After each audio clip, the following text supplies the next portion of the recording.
Welcome to the station of decapitation without your head. I'm Nasty Neil, and I'm joined by David Lee Hess of Derelicts and of Fetish, which we'll talk about a little bit later. It's very cool to have you here. Yeah, thanks for having me. So I got to see Derelicts at Buffalo Dreams Fantastic Film Festival, which is a very long title, and it was it was my favorite movie of the festival. I thought it was great. Oh, fantastic! That's in, I assume, Buffalo, New York. It is, yeah. Yeah. Would be weird if it was the Buffalo Dreams Fantastic Film Festival and it was like in Cleveland or something. Yeah, or Wyoming, where there are lots of buffalo. Yeah, that's true. It's true. So, well, first, it's a great cast. I think everyone is great in it. There's like no throwaway characters. Like both families, everyone's is great in the role. I like how you call that, both families. Uh-huh. Right. So how did you get it? How did you get involved in it, and what did you think of the script when you first saw it? Yeah. Let's see. I'm familiar with some of those people on the crew. A lot of them were friends from the University of Texas film program, where I was, at least for a little while, I was on speed dial for Weird Dad or Dad to Weird Kid. And so I was familiar with the first AD and a few other characters that were in the crew part of it. So I don't remember if the AD had asked me to come in, but anyway, I came across the audition and went in for it. And yeah, I mean, the script, it speaks for itself. Unfortunately, when we got the full script, Brett sent us, uncommonly, not a routine thing, but he sent a whole bunch of references, which is always great. Some descriptive things, and then also just some old films that give you an idea of what you were reading. Because sometimes it's hard to read a script and know exactly what they're going for, what they're seeing, what the tone is of certain lines. And so it was really nice to get some of those references to know it. So then I knew when I read it that, it was mayhem. It was total mayhem and a lot of fun. It wasn't taking itself too seriously, and it's just going to be a ball on both sides. And as you said, it did feel like two families in a way, like these two dysfunctional groups coming together for a terrible turkey day. Yeah. So do you remember which movies were part of that to watch? Oh boy, I won't. I have that information I can send to you, but there was one where it was one from the '60s, and it had it was a New York City, like on the subway. These guys basically invaded this couple and took and kidnapped them. They were awful people. That's so vague. I'm sorry, but I'll send that stuff to you when I got it. I have the email from Brett, but I don't have them on the top of my head. That's fine. So, what were you always going to play Gregg, or were you just interested in the script in general? Yeah, no, I was always going to play Gregg. That's what I went in for, and it was probably the most appropriate. It's possible, like in LA, I get a lot of gigs for people that are dead inside or murderers and stuff. I have a resting murder face. So, yeah. So I get a lot of stuff where like, oh, that guy's really nice. And then later on he does something awful. We'll talk about that later probably. So yeah, I was always going to be Gregg, and he was, he does turn out to be kind of a jerk, not in the same way that I usually get cast, but he's not a good family man. But not a murderer either. So yeah, I was always going to play that. I auditioned for that, and that's the one I got. Yeah. Now you mentioned that. Do you have great expressions in the movie, like either you're hiding something or you're like ashamed, and because a lot of your characters like reacting to what's going on, and right, you did great in it, I thought. Yeah, thanks. Yeah, I have. I got into film through improvisational comedy, and part of my wheelhouse are like facial expressions and physical comedy. So hopefully that's come to bear in some of these movies I'm doing. Yeah, I thought maybe you're just a really guilty guy. That too. So Kelly, who plays your wife, did you? What would she like to work with? And do you think you had like a good chemistry right away? Well, no, and I hope she gave the other answer. No, we got along great, but on that first day, I didn't even talk to her. I typically, when I go, this is, just personal information, but when I go into like a room with a big group of people, I will typically just shut up and listen to everybody else, just so I get a feel for what's going on and what everyone's like and where I fit in and stuff. And so we had a table read on the first day that we were together, and I really said nothing to her, and she told me later, I thought you were a jerk. And I thought, hey, that works. That's fine, because it turns out I'm going to be a jerk in this movie. And but after that, it was especially with with everybody, both the families kind of mixed behind the scenes. Our green room was upstairs in that house. And we would all and there was just like a bed and a few chairs, and so we all ended up becoming really good friends, because my son in that movie, Dalton, and Kelly and I were always, usually we're in scenes together, so when we were on break, we were all up in bed together. So so we got to be great friends, and yeah, I love those guys. Yeah. Well, what about Brett? What were your impressions of him right away? Because he's a pretty young guy to be directing his first feature. Yeah, for sure. He's really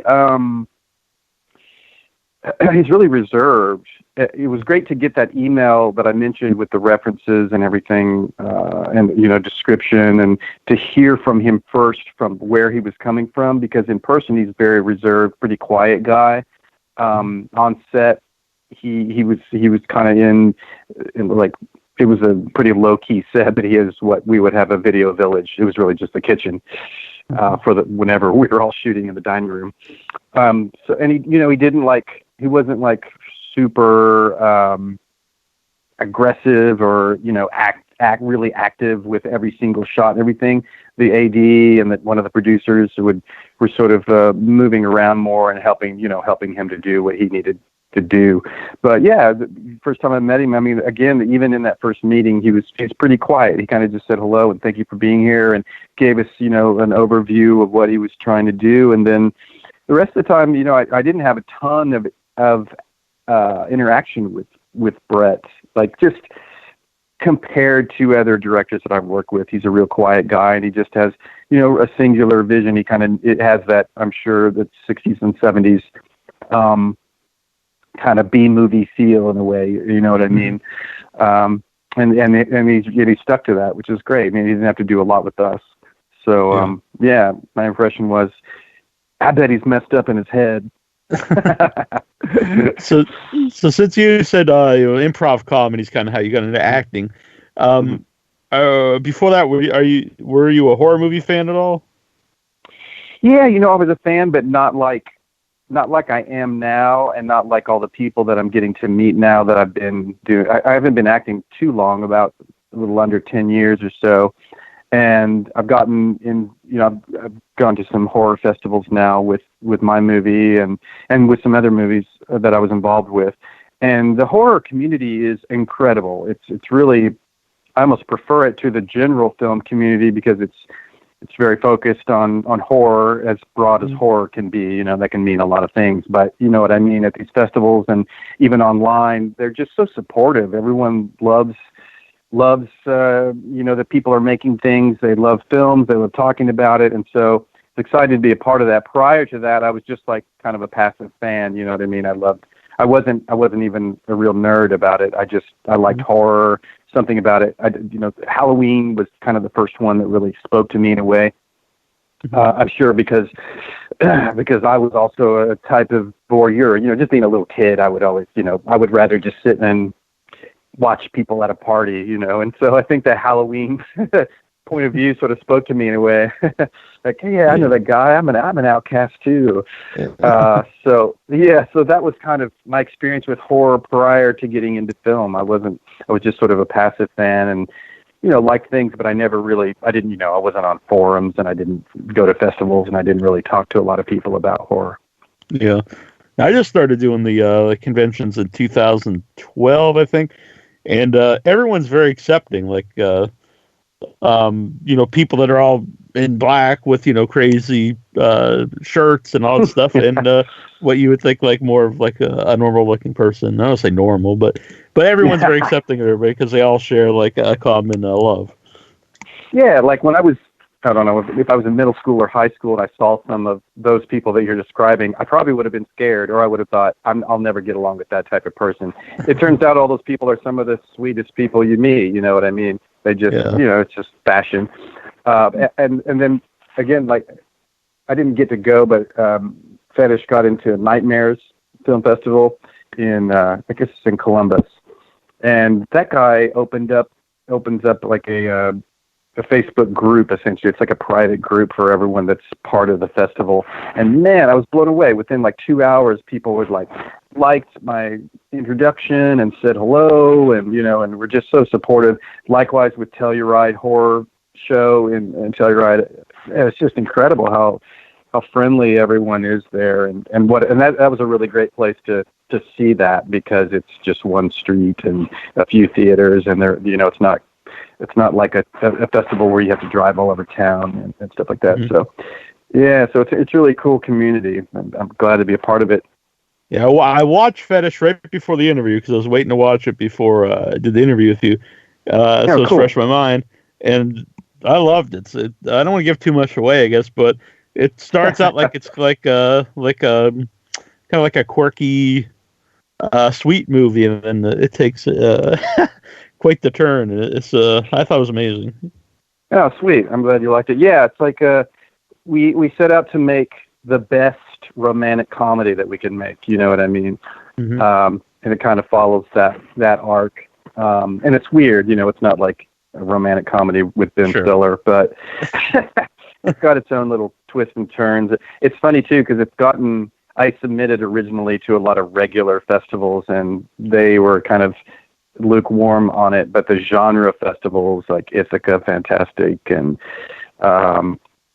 Telluride, really, which is kind of a genre festival, they really love it. So yeah, I'm happy. I just resubmitted to a bunch of genre and horror festivals, and we'll see how that goes. But nice. Yeah, man. Yeah, I'm glad you got a chance to see it.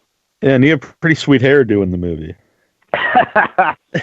Yeah, I hate to admit it in a way, but that was kind of the inspiration, or it was the spark that really got me going to write it. I did this commercial for an energy drink, and as an actor, and there was just one bit. It was like a 20 second commercial. We did like 3 different ones, so this one was like 20 seconds, and one of the bits on it is I'm wearing a wig, and a guy pulls off the wig, and he thinks it's a wig for spies, but it's actually my toupee, and underneath was this kind of weird hair. And so I had this picture of this guy, and it was like 3 seconds of the whole commercial, and I was like, God, I love that guy. I mean, he's just so weird looking, easy for me to say, but but I was like, God, I would love to write something for him, just see what this guy does, and make it so that no one ever comments on that hair. He just lives in a world where that hair is okay. No one's going to bother him, and that's how it happens in fetishes. No one's ever giggling behind his back or making fun of him. It's just like he's a cool dude. Yeah, definitely. That's a weird question, I guess, concerning the movie. But are you anything like Clark? Well, I look just like him, except I've got a little more hair, not too much more. But no, not in particular. I mean, I like girls, but but yeah, not to the extent. It's funny how I'm kind of glad in a way that I didn't research that so much. What I assume you're talking about, which is the fetish is a foot fetish. So I didn't research that any more than I already had to see that world. But it's afterward I have, mainly because of Instagram, because a lot of people with hashtags and stuff, I'm getting that community is coming at me in a way. And it's incredible. Like, it's kind of a diverse, like, it's almost like horror in its own way, where it's super diverse. Like, there's a lot of different types of that particular fetish I was unaware of, and people that are really, really motivated, really inspired by that whole thing, which I'm not in particular, but it's fascinating. It's even more fascinating now, but I'm glad I didn't see that before I made the movie. I'm glad I just kind of stuck with what I had. I might have been tempted to like bring in more of that diversity, which I didn't need. Mm-hmm. It's interesting that your character like hates his fetish. Is that typical for people with foot fetishes or fetishes in general, or don't you know? I don't really know, but my sense is that I think once people, like the people that I was talking about that I've interacted with since the movie, they're not ashamed at all, and just the opposite. They're like, some of them, to my surprise, are like way out. It's like their profile picture on Facebook is like some chick's foot, It's a dude, but the profile pic is a girl's foot, and it's like, wow, man, that surprises me.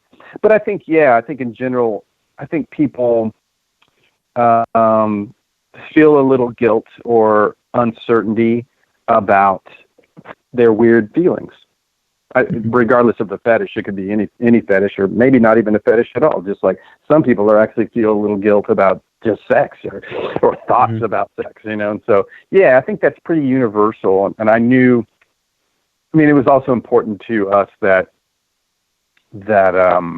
people like Clark. And I think it's easier to like him if you see, oh, he's got a struggle like I do. And not everyone has that same fetish, but they do have things that are like, I'm working on this. I can't, it's bothering me. This is something that bothers me. And they can identify for sure with that. Whereas you'll find a pretty small community that will identify the other way. Or they'll identify with like, yeah, Clark's my man. Right. Kelly and Laura are also in Derelicts. Did you meet both of them through Derelicts? Yes, indeed. Yeah, sure did. Mm-hmm. Yeah, Lana Dietrich. Yeah. Yeah. I met them both there. I knew.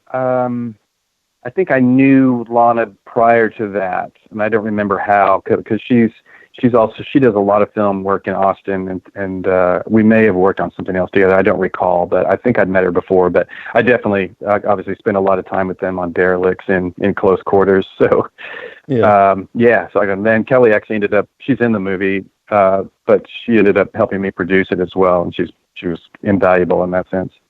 Mm-hmm. I like the use of the music in the therapist's office.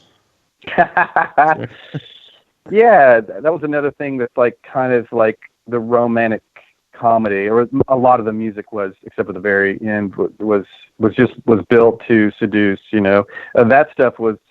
I can't remember what we started looking for first, but I ended up looking at all kinds of music and ended up with Captain and Tennille, which is that's what tune is. I ended up actually on an email chain with the Captain and Tennille, which was really. Yeah, that was weird to me, because not like I listen to them anymore, but in the 70s, that was like a big deal in my mind. Like the Captain, they're so strange, like, just a weird, they're like action figures in a way, because they're playing, especially the Captain, he's some kind of strange hero. So, yeah, that's cool. I'm glad you noticed that. It's really quiet, except in the theater, you can hear it a lot more, but I'm glad you caught that.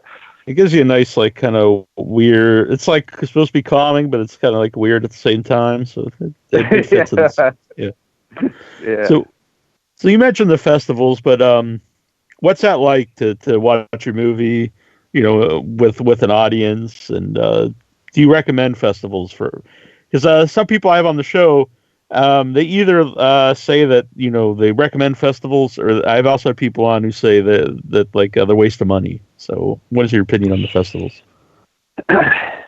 Yeah, I don't know. I think it probably depends on what level people are at, and how many movies they've made already, and what their goals are.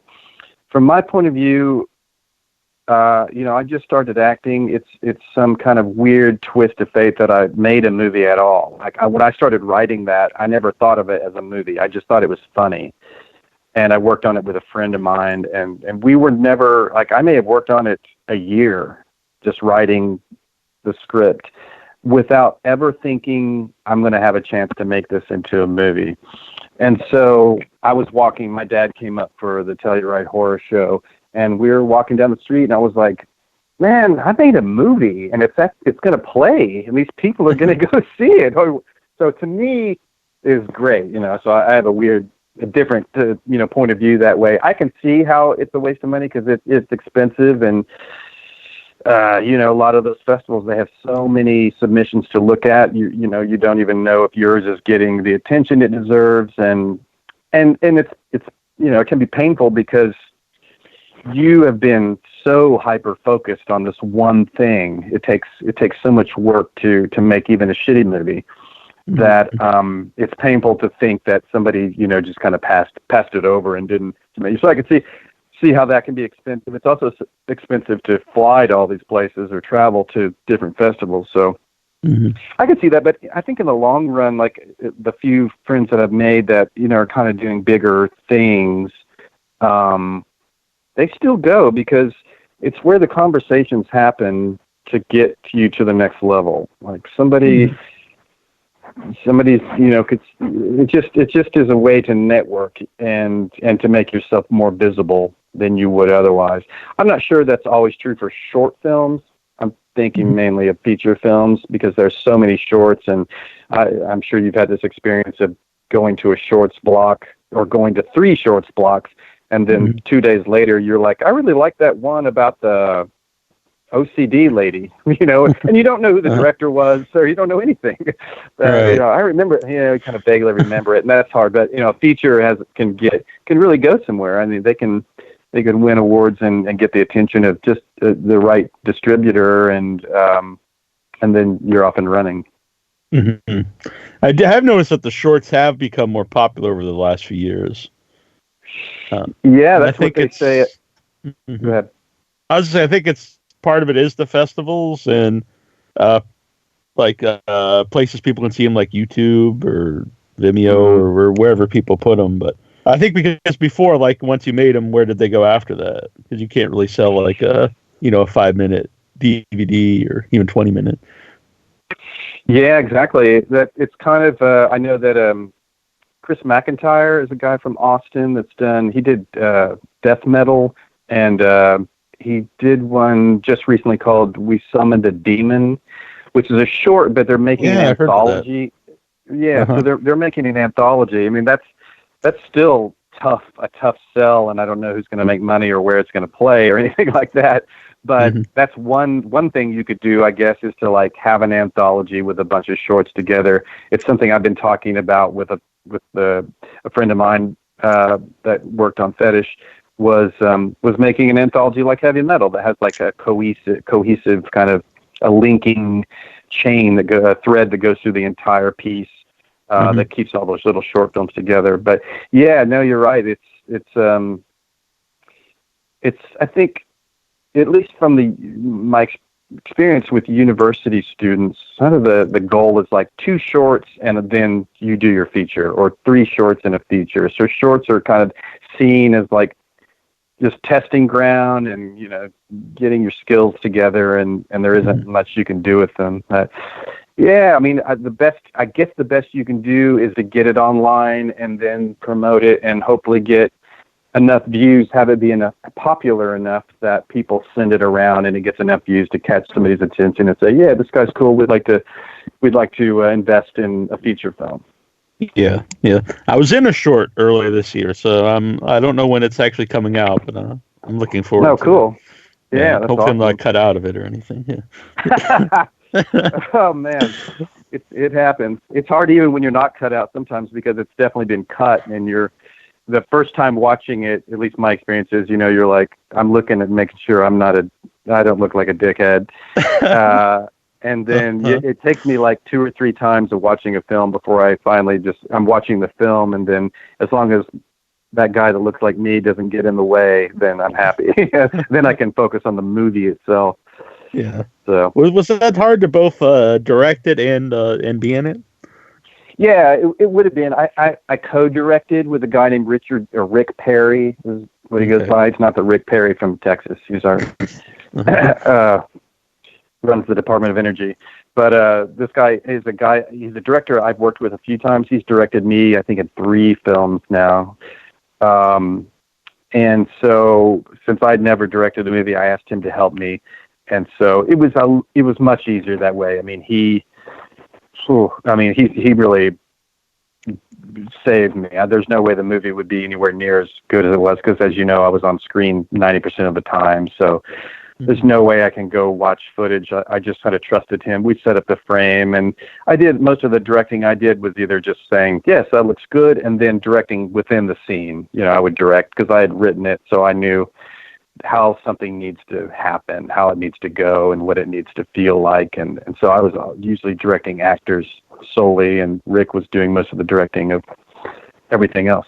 So it would have been really hard. I almost can't say what it would be like because Rick was always there. He was very protective. So, I'm going to try that next time. That's my goal, is to, I won't be in the one I'm writing right now. I probably won't be in at all. So I'll have a more one-on-one connection with what it's like to be a director. Mm-hmm. Can you say anything about that? Like what kind of short it is? What kind of story? Sure. Yes. It's a horror story. At least the pending title is a horror story. What do I want to say? It is basically just one couple that are together in a room, and they're telling a horror story together. And most of the movie will take place right there under their bed, under the bed sheet. And it's not X-rated, but it's under the bed sheet, and they tell a story together. So, yeah, there's more to it, of course, but that's the long line. Yeah, I'm still working on it. Yeah, I heard some people ask this actually when I was in Buffalo if you had any relation to David Hess, the actor from Last House on the Left. I did. My favorite movie theater in Los Angeles is the New Beverly, which Quentin Tarantino owns and programs. And the first time I went there, I go there all the time. I just moved to LA about 3 years ago. And the first time I went there and I gave them my ID to get my ticket, they were like, David Hess. They go, he used to hang out here all the time. And he's a legend, man. I mean, not just because of Last House on the Left and the other movies, but he's also a musician, which is what I did as well. That's what I did in Austin before I started acting.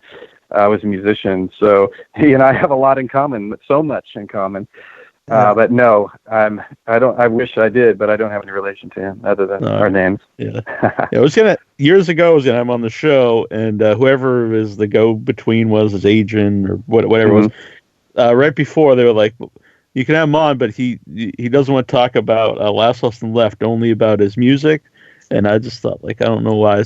I'm happy to talk about the music and the movie, but only that was very strange for the show. But I kind of regret just not having him on. He probably would have just talked about it. Sometimes it's, the agent or whoever comes up with these weird things, and the person themselves would just ignore it. They don't mind. Yeah, understood. And I'm sure, everybody, that's what they want to talk about it. That's what they want to hear. He's probably done it a million times, and he wants to I'm sure he wants to highlight those other things, because he actually recorded All Shook Up before Elvis did, before Elvis made it famous. Yeah, he was, he wasn't a big deal of a musician, but he definitely was on the scene and had a decent career that way too. So. Mm-hmm. Yeah, I think he did a lot of music in Last House on the Left. Is that right? Yeah. I would be surprised. Yeah. Which is it's weird when I watched that recently. I always thought it was like this really dark, horrible movie, but I watched it recently for an interview, and I was like, this is a lot funnier than I remember. It's like much more comedic. I can't remember off the top of my head, but that may have been one of the inspirations, one of the references that Brett sent me for Derelicts, because it certainly has kind of that vibe. There's funny stuff in Derelicts, of course, but then also a lot of gore. Yeah. Turkey gore. Exactly. Death by turkey, which is interesting. Mashed potatoes and turkey. I got the whole works. And there's a real lack of Thanksgiving horror movies, so I'm glad that there's a really good one out there. Yeah. There's a lot of Christmas horror movies. Yeah. It's Halloween, but there's not very many Thanksgiving ones. Yeah. No, it's ripe for or something like that. Yeah, I told somebody else too. It was hard. It's hard to that's probably one of the things that they worry about, because it's hard to make, especially for continuity in a room full of food, is always complicated. And when it's not just food, it's not just dinner, but it's a Thanksgiving dinner with what is it, 4, 5, 6 family members, and then 6 other people, and the crew is there. It was an insane shoot. It was in summer in Texas, so it was brutal shooting in there, because you turn the air conditioning off, of course. So we were all sitting there with 3-day-old mashed potatoes in a room that's about 90 degrees inside with 10 or 12 people. Yeah. So what did you think of the movie when you first saw it, when it's first finished? I thought it was super fun. I mean, I was blown away by the music. And it really, I tell you, when we were on set, I got a chance to look at monitor one time, and it was a shot of Samson, who's on the bad family, or depending on what your point of view is. He was with the invading family, and he did a shot with him laughing, and the camera just like zoomed in on him really quick, kind of very much like stuff that happens in the 70s gore movies. And I thought, oh, this is super fun. This is so fun. And this is how this is going to, I got a better idea of what it was going to look like. And then the movie was very much like that. It was just, a lot of fun. And, of course, I knew what was going to happen the whole time, but it was just like, it's almost cartoonish in a way, it had that, not in a bad way, but in a way that was like very animated and colorful. And the music highlighted that. The music was sort of over the top in a way. So yeah, super fun. Yeah. What was the interaction like with Les Best, who was another great actor in the movie? He's probably one of my favorite actors in Austin, actually. I was knocked out by him, mainly because, when we're doing the scene, he did what he did. And when he's off camera, he is one of the nicest guys that I've met. Did you talk to him already? Yeah. He was, really nice guy. Yeah, he's just such a sweetheart. I mean, he just cares about everybody, and he really cares about the work. I don't have enough good things to say about him. He's such a great guy. But yeah, it was phenomenal, because we saw those takes 3 or 4 times, and he brought it every time, and he got a lot of spit on me accidentally while he was doing it. But I love him. But he. Yeah, I mean, he's phenomenal. I think he's the best thing in the movie for my money. He's the best thing in the movie. I'm so glad he was on board, especially because of that contrast. I mean, I'm really surprised to see him do that, because he's one of the nicest guys. He wouldn't hurt anyone for any reason, and so to see him act that way was amazing. Yeah, when I talked to him, he said that he studied a lot of Charles Manson for the role. And not just like, but like the background of Charles Manson, what kind of made Charles Manson. It was really interesting. Yeah. He's, like I say, he does the work, and he really cares about everything that's happening on set. So it's a pleasure. Because it does add some sympathy to the Derelicts at one point in the film. I think his character and the big speech by Black Forest. Yeah, and that was kind of the goal, I think, is to, so you can kind of, at the very least, you're seeing, these families are parallel in a way. You kind of care about them a little bit. At first you're meant to care about the family, and then by the time they're dead, you're kind of glad. Right. Yeah, it's done very well. Yeah. So how long did you do comedy before you became an actor? Not that long, maybe a year or 2. I've been doing improv for 10 years now. I still do it in LA. And it's invaluable to acting, I think. I think improvisation is really invaluable to kind of freeing your mind. And it's not like on set you can say whatever you want, but when you're rehearsing, you can say what you want and it really will take you to different places where that you would not have expected to go. A lot of times actors will get the words in front of them, and you get obsessed about the ways you can say those words, and you're just saying those words and you're saying them over and over. Whereas if you take a moment and just improvise on a simple beat, like one sentence, read that sentence and then just riff on it for as long as you like with other people, it's amazing what you learn about yourself and the character. And so I find that really useful for me and all kinds of projects. But yeah, I think I'd only been, I don't remember exactly, but I want to say it was less than 2 years that I'd been doing improv that I got a audition there actually at the Improv Theater and for a feature film. And that was my first movie. So I assume you moved to LA to work in movies. Yeah. Well, what's the movie? That's where it is. Because that's one of the actors I talked to said in it's starting to like dry up in Texas because of like new laws there. Yeah, that's true because the legislature didn't approve any even incentives for people to come in, like tax breaks for movies.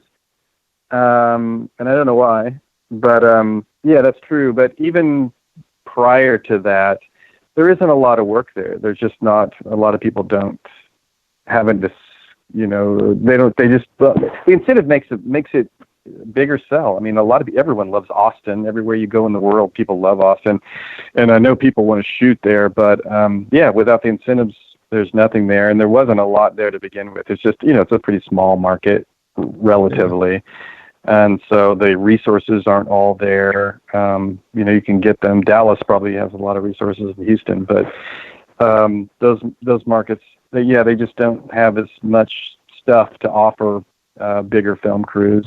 But it's growing. I think even regardless of the incentives, you have Austin in particular. That's the one I can speak of. Is really creative. You have people that just love to make things.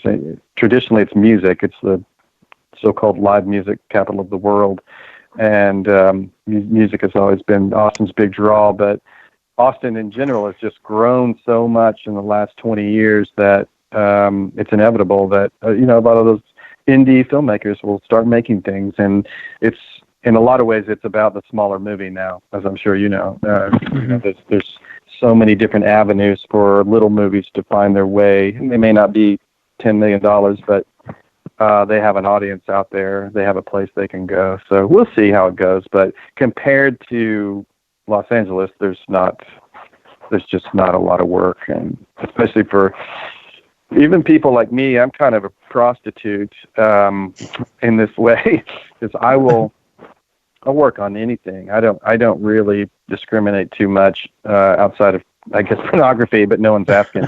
No one's knocking on my door anyway. So, but I'll do anything because there's so many different venues for making stuff on the web and even Snapchat. I've done Snapchat material. Like they have a narratives. Really? They have these crime shows that they do. They're really short, of course. And I've done, I'll do it all. And stuff like Funny or Die and College Humor, and there's some smaller versions like Super Deluxe and Full Screen. Those places do all these tiny little super cheap productions, and they put them on Facebook, for example, and they'll get hundreds of thousands of views, and they sell advertising that way, and and everything. So and that's something I've grown into, where I realize I just like doing this. It's fun, so I'm going to keep doing it. I don't care what it is. Usually, there have been a couple of projects that I've turned down, but in general, I'll do it all. And they're just so I work constantly in LA on all kinds of things, good, big ones and small ones, and that wasn't really available in Austin. There is just at the time, it's growing. I think it'll get there. Because Austin's such a great place to live, and there's so many creative people there, and there's a shitload of money in Austin.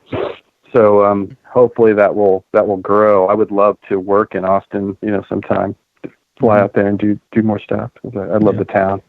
Yeah. Do you miss the barbecue from Texas?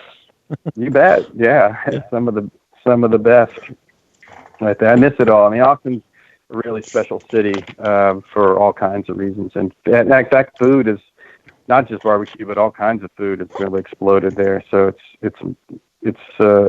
I'm glad I left because I had been there for 25 years, and it was getting. I was in danger of becoming a bitter old man on my front porch, yelling at kids to get off my lawn, and griping about the traffic because it used to be a certain way and now it's another way. Whereas LA is all fucked up. There's nothing they can do to LA to fuck it up anymore. So I'm happy.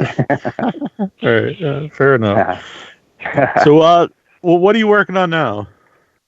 Well, like I said, I'm working on the next short that I hope to direct, and I'll keep writing that. One of the lessons from Fetish was because I did not set out to make a movie. I wrote it for a long time, and I even on set I made a couple of changes. So I feel like you can never stop kind of tweaking the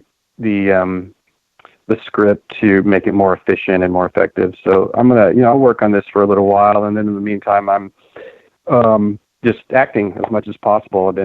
I got a brand new agent before I headed out on holiday here. So next year I hope it's going to be a good year. I'll start auditioning for some bigger projects. Most of the stuff I've been doing now is non-union. I did a couple of network shows in Texas, which is a right to work state. So you don't have to join the union. So I worked on that show Dallas, and I worked on Revolution on NBC, and got the money for a union, but I didn't have to join the union. And when I moved to LA, I just thought I'm going to stay non-union and work as much as possible, because I haven't been acting that long. Who the hell do I think I am? So, but now I feel comfortable. I've done enough work in LA and have been, in acting classes, and I feel confident. So I'll start auditioning for regular union television shows, and we'll see what happens. But, I'll keep. Hopefully, I'll get an opportunity, and by that, I mean money to direct that next thing. Mm-hmm. Cool. I'm looking forward to it. I not to see you here. I thought Fetish was awesome, and I love Derelicts. So. Yeah, thanks so much, man. Yeah, that's cool. Okay. It's still going out to some festivals, so hopefully it'll cross your path again sometime again. All right, I'll be going to Boston Underground Film Festival in a couple months. I don't know if it's gonna be there or not, but yeah, that was the first festival I went to last year. It was a great time, so back in this year. So, is there any place people could follow yourself or Fetish online? Yeah, the best place is Instagram. So David Lee Hess and then Fetish the Film are both on Instagram. You can catch us there. Very cool. Well, I appreciate you coming on. I really enjoyed talking with you. Yeah, thank you, Neil. I appreciate it. I'm glad you're feeling better too. Yes, and thanks so much for getting in touch with us.